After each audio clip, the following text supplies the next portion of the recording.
lovers, it is G-Swizz here and welcome to day number 9 of the 12 days of G-Swizz. Today I will be sharing with you my top 9 favorite male characters of 2017. So this can be from books, comics, and I think there's one TV show contender here. I don't really know how to fully describe it to you, but I'm just gonna go for my top 9 favorite fictional male of 2017. Coming in at spot number 9 will be Darrow from Red Rising. And of course, Severo is an honorary mention. I just love the characters from the series and oh my goodness, my fan is going on. I'm sorry. I need to switch my fan off because the sound travels through the video. I'm so sorry, guys. It's technically been a while since I read Red Rising. I think I read it in January or February of this year, and I vaguely remember. But I'm really excited for Iron Gold to come out. I cannot take it anymore, guys. I need to read another book from Pierce Brown. Pierce Brown is one of my favorite authors of all time now, and I cannot wait. Yes, I love Darrow, even if he is very unlikable, and a lot of people do not like Darrow when they first read the series. I really did like Darrow. I seriously just loved the complexity of his character and his character development within the series. Darrow was honestly amazing. So spot number 9 does go to him. Spot number 8 goes to Deadpool because I was technically introduced to Deadpool this year, guys. If you guys don't know, when the first Deadpool movie came out, I was experiencing anxiety, and so I was really scared to watch the Deadpool movie because I was afraid that it was going to be too graphic and too much for me to handle. Now I know when to look away, and now I know when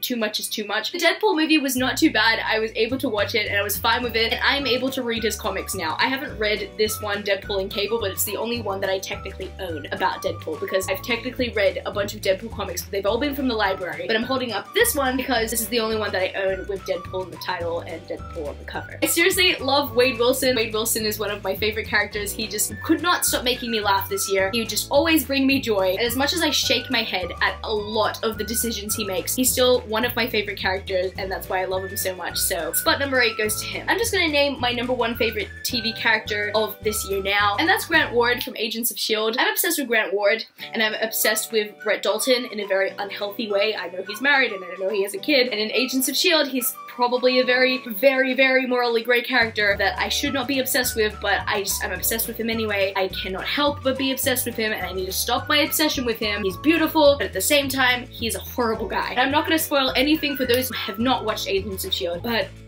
I love him so much, and I need to stop obsessing over him. I need to stop. Technically, I think we're at spot number 6 now. In spot number 6, I will be talking about Magnus Chase, who has his own trilogy, the Magnus Chase and the Gods of Asgard trilogy. I love this trilogy so much, and Magnus Chase is one of my new favorite fictional characters. It was so great to follow him this year. I mean, previous years, I've had different Rick Riordan characters on this list, like Percy Jackson, I've had Leo Valdez, I've had Apollo, and now Magnus Chase is finally on this list because I adore him so much, and his trilogy was just everything to me. And everybody in this fandom is slightly convinced that we're gonna be getting more books about Magnus Chase, or at least about these characters, and we're hoping we are because the ending to this trilogy was not a satisfying conclusion. It's an open-ended ending, and we need more of these characters. So I'm convinced that we will be getting more of these characters. You better be getting more of these characters, Rick. But yes, this book was amazing. I loved it. Magnus is an amazing character. He's an amazing person. He will do anything for his friends and his family. That's everything I want in a male character. He's beautiful. So number 5 on this list is a character from one of my favorite series of all time now. Thanks to me reading it this year, it was just so beautiful. And everyone's gonna think I'm gonna say the main male character or his brother, but no, I'm not gonna say that because my favorite character in this series I will be mentioning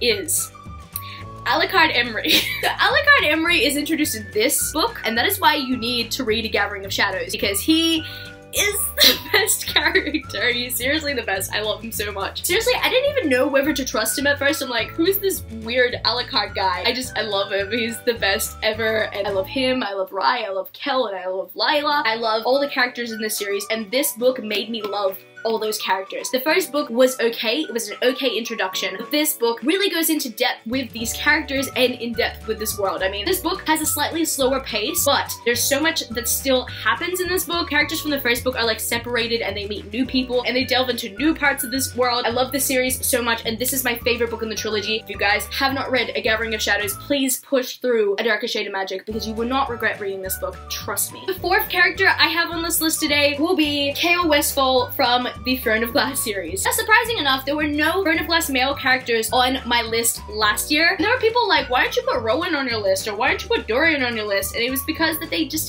they didn't stand out to me that much. As much as they're cool characters, they're not as complex. Whereas Kale Westfall, like, you can fight me on this, I think that he is the most complex character that Sarah J Maas has actually written in the series. And I understand why a lot of people do not like Kale Westfall. It's completely understandable. I'm not trying to convince you as to why you should like him, but I will kind of convince you as to why you should give him a chance. Okay, hear me out. It's been 2 years since we had a book with Kale, and we finally got a book with Kale again. But when you think about it, it's been 2 years since we've been left with a very sour taste in our mouths when it comes to Kale. And this book kind of goes in depth with his character, but also this book does not try to push a redemption arc on you. It just makes you understand Kale and all those other characters mentioned in this book better in a way. And that's what I really loved about this book. This book was full of character depth, and I appreciated that. And so Sarah J Maas really won me over this year. Tower of Dawn was one of my favorite books of the entire year, and unfortunately I can't say the same about Aqua War. I did love that book when I first read it, but distancing myself from it, it's not the greatest work of fiction. Now number 3 and number 2 are tied, because they're technically both not the same, but they're kind of the same type of vigilante, if that makes sense. And that will be Peter Parker, aka Spider-Man, and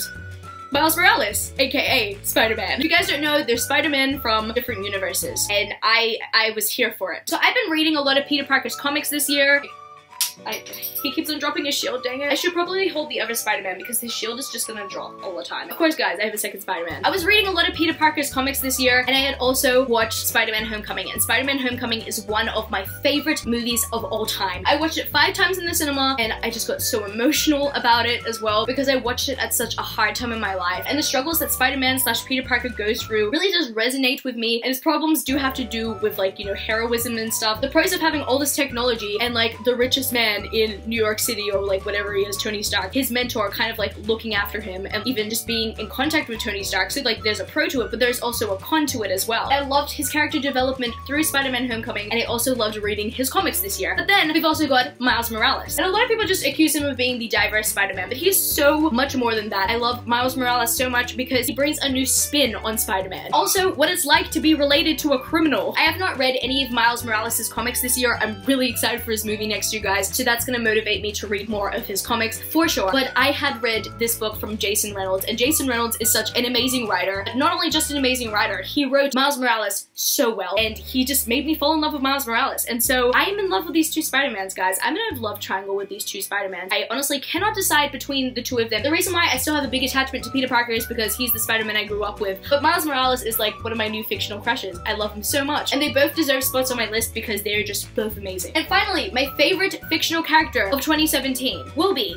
Laszlo Strange from Stranger Dreamer. Now, I was not expecting to love Laszlo as much as I did because, please don't kill me, I hated Akiva from Daughter of Smoke and Bone. I seriously hated how much Akiva was just so stuck up and just so full of himself, and I kind of hated the relationship in that one. I preferred Mick and Susanna over Akiva and Karu. But in this story, it was so different. Laszlo is the complete opposite of Akiva. He does not only crave knowledge and loves the library so much and loves learning things about new worlds and everything like that. He does not just crave knowledge, but he has such a graceful spirit about him, and he's just so beautiful, and he's full of imagination and wonder, and I love that in a character so much. And I literally fell in love with him, guys. It was very tragic. He was in my dreams because this is a book about dreams and stuff. I literally dreamt about Laszlo. You know, a book really does hit you hard when you've dreamt about it. I love Laszlo so much. He is so gracious, so kind, so beautiful, and I'm tragically in love with him. That is gonna be it for this video today, book lovers. You can follow me on my social medias. I'm at G-Swizzelbooks on Twitter and Instagram, and I'm also Goodreads. That's www.goodreads.com/gswizzle. I love you, book lovers, and I will see you later. Peace.